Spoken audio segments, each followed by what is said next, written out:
नमस्कार भारतवासियों, मैं हूं सोनू सोनू निगम।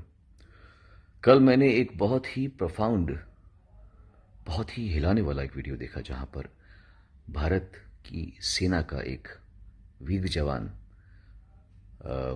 जंग पे जा रहा है और वो बता रहा है कि मैं अपनी टीम के साथ में इन रास्तों से गुजरने वाला हूं।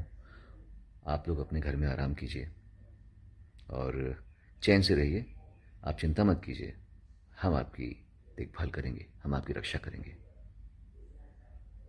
मैं हिल गया उसको देख के, इस बात को कि सच्चाई क्या है और कैसे पूरा भारत इस बात से अनभिज्ञ है कि ये फौजी किन विषमताओं से गुजरकर हमारी रक्षा करते हैं।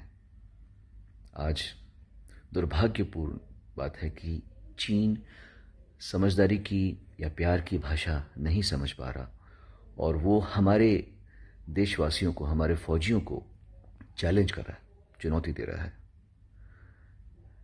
मेरा सिर्फ अपने आप से भी एक वायदा रहेगा और मैं आप लोगों से भी दरख्वास्त करना चाहता हूं कि अगर आपसे हो सके, जो कि होना चाहिए, असूलन होना चाहिए, तो चाइनीज़ प्रोडक्ट का बहिष्कार किया जाना बहुत आवश्यक है। इतना तो हम कर सकते हैं हमारे फौजियों के लिए, इतना तो हम कर सकते हैं हमारे देश के लिए।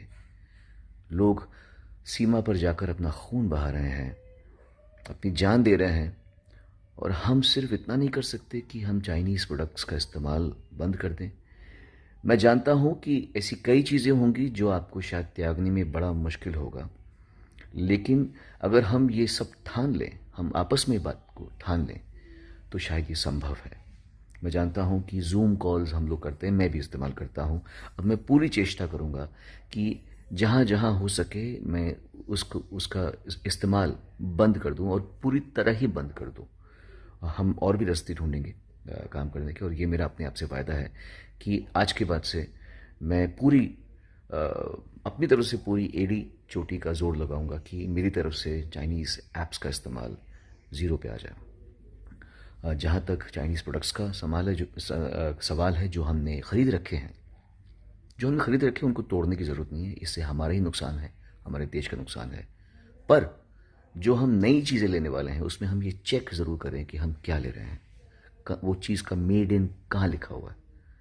ये मेरी आप सबसे दरख्वास्त है और ये मेरे अपने आप से भी वायदा है। धन्यवाद। जय हिंद। अगर कोई हमारे हाथ से हमारी उंगलियां काटने की कोशिश करे या हमारी भुजाओं से हमारी हथेली काटने की कोशिश करे तो किस तरह का कष्ट होगा आपको। वही कष्ट पहुंचाया है चाइना ने हमें लद्दाख पर अपनी लालची नजरें गड़ा के, और वहां हमारी सीमा का एक एक इंच बचाते हुए हमारे 20 जवान शहीद हो गए हैं। क्या भूल पाएंगे आप उनकी माओं के आंसू, उनकी विधवाओं की चीखें और उनके बच्चों के दिए बलिदान को। क्या ये सोचना ठीक है कि सेनाओं का जो सरहदों पे जो युद्ध होता है वो सिर्फ सेनाओं का होता है, वो सिर्फ सरकार का होता है? क्या उसमें हमारा कोई योगदान नहीं है? क्या हम भूल गए वो वक्त जब महात्मा गांधी जी ने कहा था अगर अंग्रेजों की रीढ़ तोड़नी है भारत में तो उनके बनाए हुए हर उत्पादन का बहिष्कार करना पड़ेगा। तो क्या ये जरूरी नहीं है कि हम भी इस युद्ध में हिस्सा लें, क्योंकि लद्दाख सिर्फ एक जमीन का टुकड़ा नहीं है, भारत की अस्मिता का एक बहुत बड़ा हिस्सा है, भारत की हथेली है। हम उसे किसी तरह से इस दुश्मनों के उनके गंदे इरादों में सफल नहीं होने दे सकते।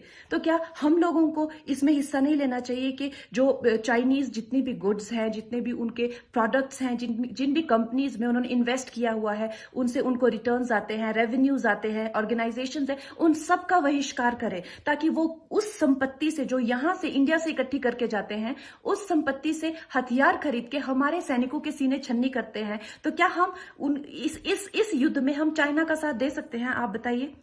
ये क्या हमारा कर्तव्य नहीं है कि हम अपनी सेनाओं का और अपने सरकार का साथ दें? तो हमें प्रतिज्ञा लेते हैं कि हम आत्मनिर्भर बनेंगे और चाइनीज गुड्स को बिल्कुल बॉयकॉट करेंगे और इस युद्ध में हिस्सा लेके भारत को जिताएंगे। जय हिंद।